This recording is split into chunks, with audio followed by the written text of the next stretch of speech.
Whoever thinks proposing with a lab-grown engagement ring is a luxury, good luck with them. Technology is what's going to shape the diamond industry in the next few years. There's a historic agreement between De Beers and Botswana government on trading of diamonds. Would you like to say something about it? The diamond trading industry in Dubai can allow greater access to stones, with a lot of companies not being part of the site holding system with De Beers. What understanding of African mines in broader sense you would like to talk about?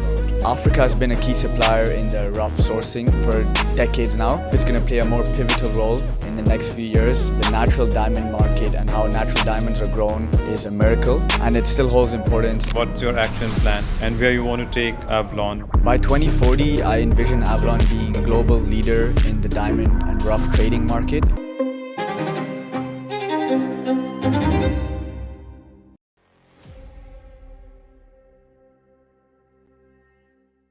Year 2025 has been a revolutionary year for rough trading and polished diamonds.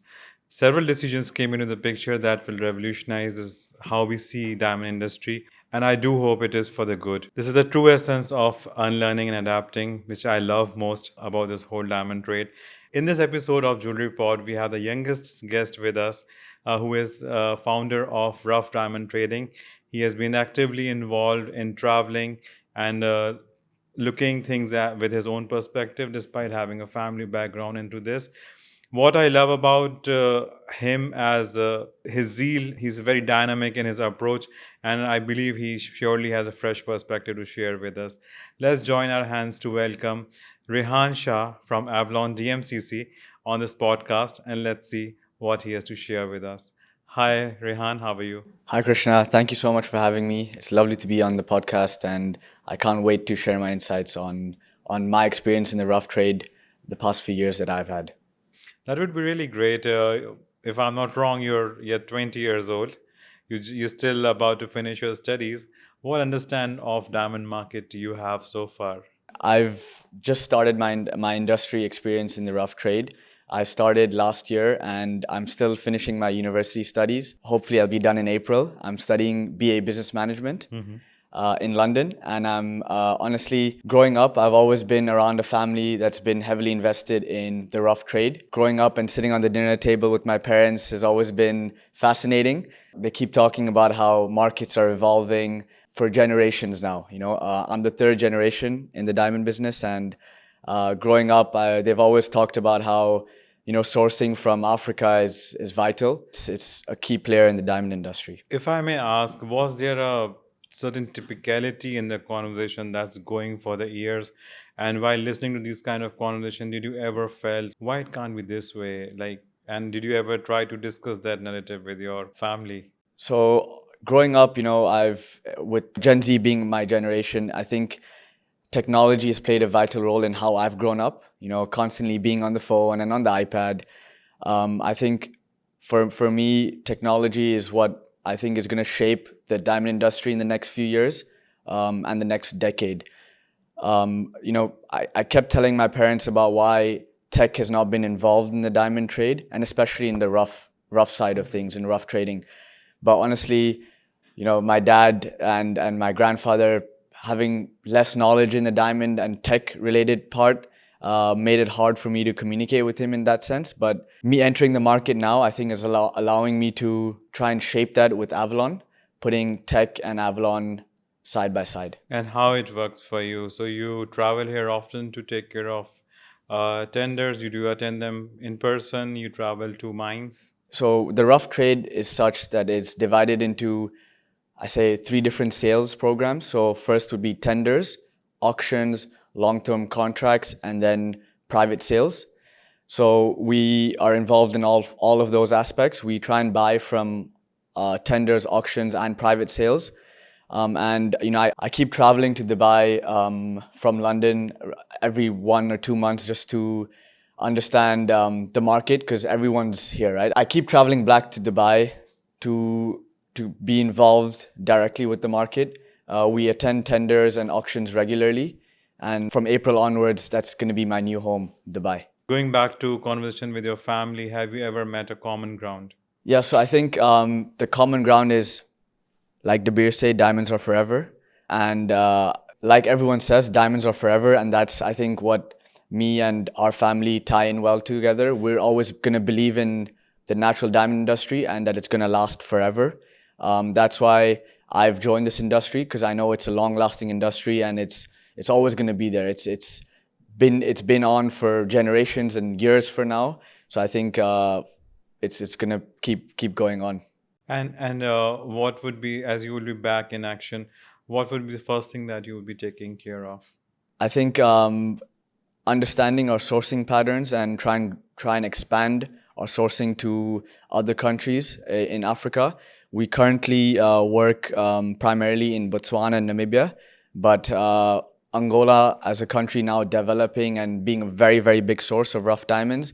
I think expanding our network within Africa, but also globally, I think Canada and other countries is very vital for us. So I think my first step will be to try and build and grow my network in terms of sourcing. And when you visit them, do you speak to them in person? You tell what you're here for, what your company does? Yeah, so we obviously specialize in the trade of rough diamonds. We specialize in all sizes, from smaller stones to big stones. And we obviously, when I go visit them in Africa, my first conversation is always how I've grown up and my past experience in the diamond trade. But then I try and bring a fresh perspective in terms of how I would like tech to be involved in how my rough trading is going on in Dubai.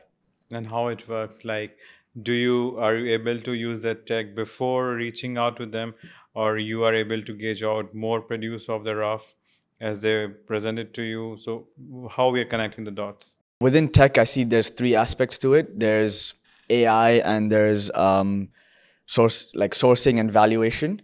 So there's a program called Serene that a lot of diamond traders and rough traders use.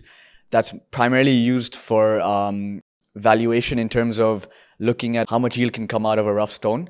So it's a sort of tech program that you use, and it shows the inclusions in the rough stone, and then it maps out what polish can come out of that rough stone. Another platform that is being used now, and De Beers is partnered with, is Tracer. It's a traceability program as used to track the source of where the rough stone has come out from, and it is passed on through through the whole supply chain, from mine to finger. It is very important for ethical sourcing. Yeah. So the Tracer program is a very vital role in the ethical sourcing for rough diamonds, and I think it's going to play a pivotal role in how we bring our jewelry and our polished stones to our consumers and how we market it.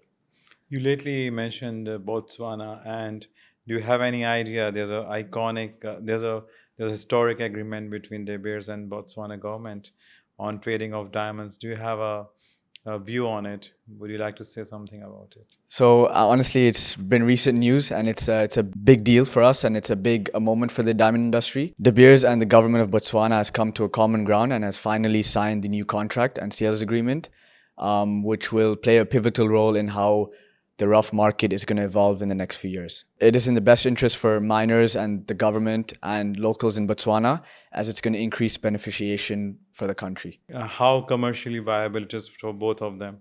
I think it's going to be important in terms of the supply that ODC, Okavango Diamond Company, can give to its customers, and obviously it's going to help improve how sourcing is based in Botswana. Do you have a view about how this is going to help the traders? For the diamond trading industry, especially us as a company in Dubai, I think it's going to allow for greater access to stones. With a lot of companies not being part of the site holding system with De Beers, but being part of the ODC registered companies, I think it'll help us gain more access to a greater variety of stones and more carats at the end of the day.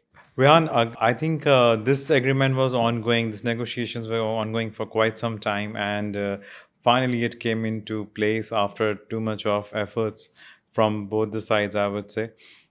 What perspective or understanding of African mines in broader sense you would like to talk about?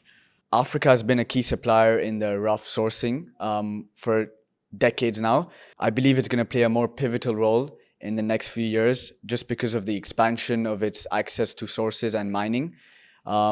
Examples in Angola where there's been an extension of projects, mines that have increased its carats and supplies. The continent holds one of the most important mines and sources of rough diamonds, and I think it's going to help in expanding our access to rough diamonds because Africa is a big player in the rough sourcing, and because Russia being sanctioned for its sourcing for rough diamonds, I think there needs to be more credit given to African countries that are sourcing rough diamonds, such as Namibia, Botswana, South Africa, and Angola, and other countries such as Zimbabwe. If the industry gets it right, Africa will be the biggest source of rough diamonds, and it's going to play a big role in how we as traders source our rough diamonds.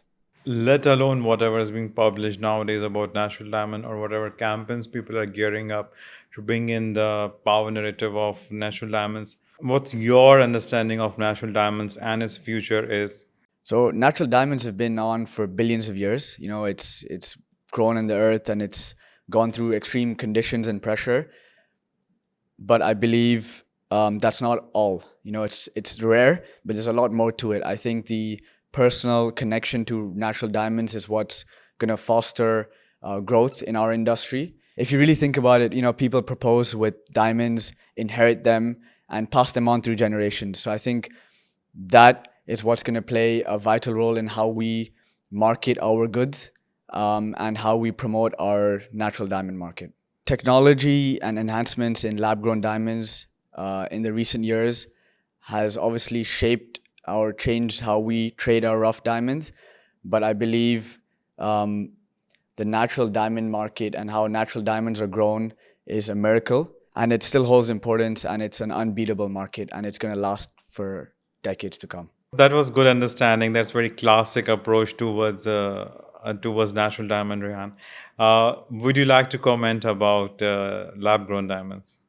I believe the lab-grown diamond market is not a competition for us. I think it's a very different market, and it's two different consumers. The natural diamond market has a set of consumers, while lab-grown diamonds has a different set of consumers. I think differentiating that is what's vital and what's going to make the difference in both industries growing. I expected this question before. I think let me break it down for you. You know, having a fresh perspective in the industry, the lab-grown diamond market is been on for a few years now. Both industries and both lab-grown and natural diamonds coexist. And whoever thinks lab-grown diamonds is a luxury product to hold, I can question that. I believe natural diamonds is what's a luxury, rare, and have been forming for billions of years. And they've been inherited and for generations now. Coming into this industry with a new perspective and a fresh perspective, both products are going to coexist. Whoever thinks proposing with a lab-grown engagement ring is a luxury, good luck with them. I see them more as industrial and commercial use, and do you know that they're great semiconductors? Looking at brands, I see lab-grown diamonds a good fit with Pandora and Swarovski, but not into fine and high jewelry. Rehaan, it seems that you have fair understanding of the business. As you would be joining in near time, what's your action plan and where you want to take Avalon to? Like, do you have a vision, 5 years, 10 years? By 2040, I envision Avalon being a global leader in the diamond and rough trading market. I aim to expand my supply chain network to manufacturing and polished trading.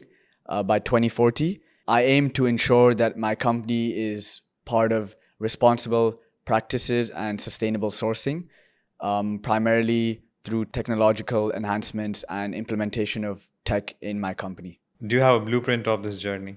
So looking at the blueprint of Avalon worldwide, we aim to build our sourcing through gaining more access to our sourcing platforms outside Africa. With the Dubai Diamond Exchange and DMCC, we aim to start our own tender platform in Almas Tower that will expand our network, and hopefully we can build our supply chain and move into manufacturing and polished trading. You look really determined, Rehaan, with your action plans. Wishing you all the best with your future endeavors. Thanks for spending time with us on the Jewelry Pod. It was great having you and understanding a fresh perspective from someone so young like you.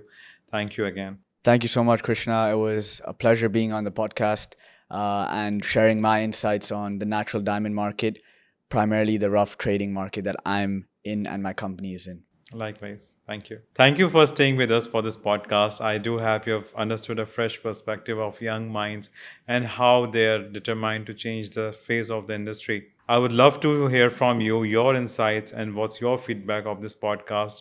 Comment below. Let us know how we can improve it or what you would like to listen in next episode. We are doing distribution of this content on 7 different platforms mentioned in the description below. Go there, engage with them. Until we meet again, thank you.